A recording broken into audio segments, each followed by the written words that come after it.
ಕಾವೇರಿ ಕಣಿವೆಯ ಪ್ರಮುಖ ಜಲಾಶಯಗಳಲ್ಲಿ ಹಾಸನ ತಾಲೂಕಿನ ಗೊರೂರಿನ ಹೇಮಾವತಿ ಜಲಾಶಯ ಕೂಡ ಒಂದು. ಜಲಾಶಯದಲ್ಲಿ 37 TMC ನೀರು ಸಂಗ್ರಹ ಸಾಮರ್ಥ್ಯ ಇರುವಂಥದ್ದು. ಆದರೆ ಈ ಬಾರಿ 15 TMC ನೀರು ಮಾತ್ರ ಸಂಗ್ರಹ ಆಗಿದೆ. ಕಳೆದ ಬಾರಿ ಇದೇ ಸಮಯಕ್ಕೆ ಸುಮಾರು 33 TMC ನೀರು ಸಂಗ್ರಹ ಆಗಿತ್ತು.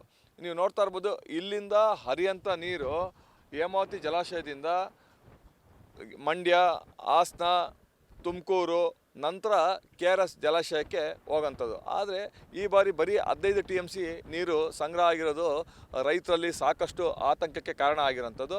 ಇದಲ್ಲದೆ ಅಂದರೆ ಸುತ್ತಮುತ್ತ ಈಗ ಮಂಡ್ಯ ಇರ್ಬೋದು, ತುಮಕೂರು ಇರ್ಬೋದು, ಮತ್ತು ಮೈಸೂರಿನ ಕೆಲವು ಭಾಗದ ಗ್ರಾಮಸ್ಥರು ಇರ್ಬೋದು, ರೈತರು ಕೂಡ ಸಾಕಷ್ಟು ಒಂದು ರೀತಿ ಆತಂಕದಲ್ಲಿದ್ದಾರೆ.